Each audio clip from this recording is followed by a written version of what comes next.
Nowhere in the world right now is seeing the standard of living collapse as fast as Canada when it comes to the developed world. So what on earth is happening there? What is going on? And why is the standard of living that you and I both experience in day-to-day life absolutely collapsing? Well, we have to first talk about inflation. You know, we are told that inflation is coming down. We are told that inflation is under control. But if you go back over the past 10-15 years, and I pull up this chart which is shadow stats, it shows you how inflation has been well above the target if you adjust for those older CPIs like the 1990s and the 1980s. So the reality is we are being destroyed slowly through inflation at a rate that the CPI just doesn't even comprehend and just isn't even illustrating. The other thing that is happening in Canada is the immigration. The mass immigration plan which is happening in Canada is one that me, as somebody who comes from England, knows very well because it's what's happened to my own country, England. So the mass immigration plan in Canada has essentially distorted the economy. It's made it look like the economy is much stronger than it actually is. And now we're beginning to see the reverse of that. You know, it's not just a housing bubble that we have here in Canada. We also have an immigration bubble. And I've referred to this many times on this channel and said that we have an immigration bubble in this country. A lot of the reasons why people move to Canada just don't make sense anymore. And even the people who are coming are very likely to leave over the coming years because economic struggles are really hitting home for a lot of people. And a lot of people are just simply realizing that the standard of living is collapsing, and it's much quicker to realize it than it's ever been before. You know, the job lines that we see immigrants are lined up at now is absolutely crazy, whether you're in Calgary, Vancouver or Toronto. It doesn't really matter. The same struggles exist all over the country. And you know, these major problems really disrupt the lives of people within the economy. And not only that, we have productivity that is actually declining, and investment into workers is also declining. So the amount of investment that companies are willing to put into Canadian workers is going down as well. And that means the tools that we use are outdated. Our manufacturing techniques are not good enough for modern standards, and it means that we're going to continue to see output fall. We're going to continue to see inflation as the goods that we manufacture are just not going to be able to keep up with the rest of the world. Canada is rich in natural resources and commodities. There is no shortage of natural resources, whether it comes to diamonds, gold, oil or natural gas in this country. But the thing is, policies that are globally being pushed, and I'm not just talking about the Trudeau government, that's what I want to make clear here. Even the policies that you kind of see being pushed by the Alberta government, which is probably the most conservative government that you have in Canada, you are seeing that even they are talking about this transition, like we've got to move to green energy. And all this transition fluff is meant to do is it's trying to literally portray the economy in a better light than it actually is. Because obviously, if you just create a load of FUD jobs to do with going green, then yes, that's going to help your economic growth. And no, I'm not one of these people who doesn't believe in climate change. Of course, climate change is real. Climate change is something that needs to be addressed, but restricting people's energy use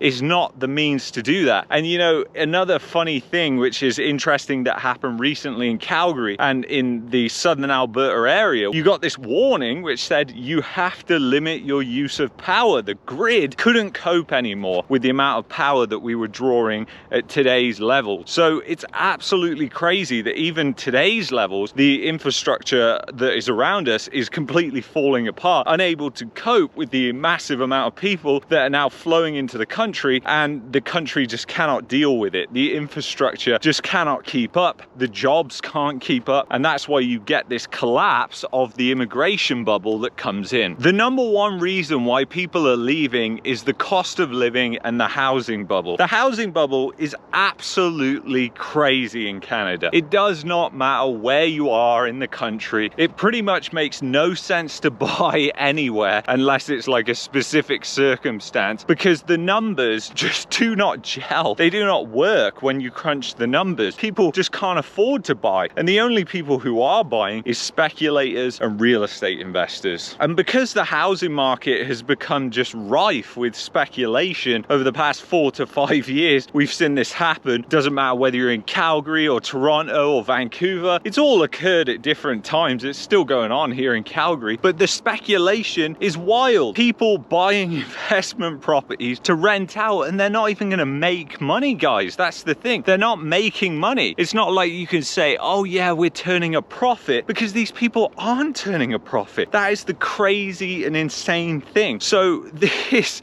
bubble in housing, it has to be bled out. Another thing that is happening in Canada, which also happened in my home country in England and in the UK as a whole, was we saw basically the wealth that is held by the top 10% of people just skyrocket at the expense of everybody else. And that's exactly what you see here in Canada. And the thing is, Canada's economy is so broken, and we need more better politics to address what is going on than current Conservatives, NDP and Liberals are basically saying. We have an oligarchy in basically every area of the economy, whether it's airlines, grocery stores, it doesn't matter what it is. And because of that, that doesn't increase competition in those areas. That doesn't spur on a lot of business investment. That doesn't spur a lot of companies to come to Canada and actually consider working in Canada. It just doesn't work. So basically what happens is these oligarchies just continue. The status quo just continues. And as a result of that, people just keep paying more and more and more. And these companies are allowed to do it and keep raising their prices because they have so much control. They have too much control. And when you have a lot of control like that, it's an oligarchy. It's a literal power structure, because these airlines like Air Canada and WestJet, they have a massive amount of power. And these airlines were bailed out by us, the taxpayer. And nobody really said anything at that time. Everybody was bailing out airlines. And we just saw Lynx, that was one of the lowest cost carriers in Canada, go bankrupt. And did the federal government do anything about that? Of course not,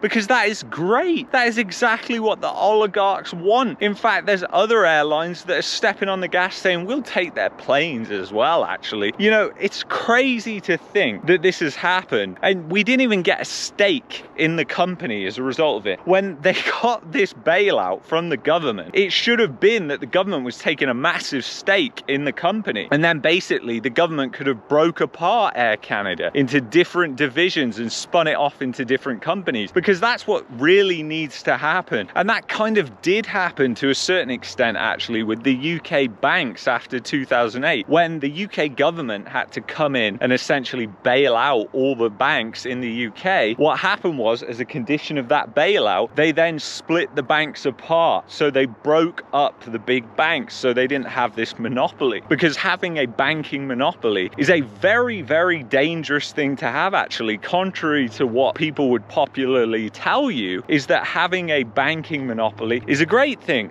It brings a lot of structure. But if you look at what's happening with commercial real estate right now, a lot of that commercial real estate is concentrated at the Canadian Big Five financial institutions. But really, the main problem and the crux of the issues in Canada comes down to too much lending. It comes down to the fact that too much credit has been extended to the consumers and businesses and even government here in Canada. Just too much money has been lent out. The economy can't keep up with the expansion of credit. Even right now, it continues to expand, but the economy is not expanding. And what other people don't understand is that creates a void there between the growth that you have in normal income of the average Joe and Jane, which is absolutely collapsing, as you and I know, and then the amount of credit that is being lent out. And eventually you just get to a breaking point. I mean, it's simple math, guys. When credit is growing at hundreds of billions of dollars a year and people's incomes are actually in reverse in real terms, that is extremely dangerous territory. It's dangerous territory for the banking system, and it's dangerous territory for people's standard of living. And that's exactly what we're seeing suffer right now. And this feels so familiar to me from the 2008 financial crisis, where around that time, before that happened, there was actually a lot of suffering that was going on, and people thought, you know what, it's just continuing, things are continuing to do okay. And what generally happens in these situations is most people have this I'm all right Jack mentality. I've described it before. It's like they're doing okay, they don't care about everybody everybody else who's not doing okay. You see, that's not me. That's not me at all. I do care about everybody. You know, I think that everybody participating in the economy is equally as important. And if people's standard of living is dropping through the floor at an alarming rate, that is something that we all need to pay attention to, despite what income brackets we're at. Because the thing that people don't understand, and again, this happened before the global financial crisis, was it started to emerge that there were problems in the lower income groups. And people thought, oh, those people, they're just poor, they're just lower income, forget about them. And then it went into the middle class. And then eventually it hit the upper class, and that was the apex in 2008 that we saw. So in my opinion, now is the time to just prepare financially, diversify your finances, make sure you have all your ducks in a row, make sure you have a financial plan, make sure you know your budget, make sure you know what you're going to do if you lose your job, etc. Just have that all written down, have it in spreadsheets, have a plan. That is so easy to do. It doesn't cost people anything. And most people don't even know their finances. They don't even know how much money is coming in and how much money is going out, and they don't realize that they're actually spending more than they're taking in. It's crazy, but that is the reality that we're living in. So right now it's around 17 degrees, absolutely beautiful here in Calgary, but we're about to get hit with 5 days of snow, up to 45 centimeters in total. And there's already been a special weather statement released, so you can all laugh at us here in Calgary, because we always just get these false springs essentially, where it's like, oh, spring's here, and it's like, no, we're gonna pay for this, and we're gonna pay for this double. So anyway, if you've enjoyed this video, I would highly recommend that you check out that video there. And if you're looking for a VPN to get around all the censorship nonsense in Canada, you know where to go. Use my VPN, expressvpn.com/marketmania. I will see you in the next one. Take care.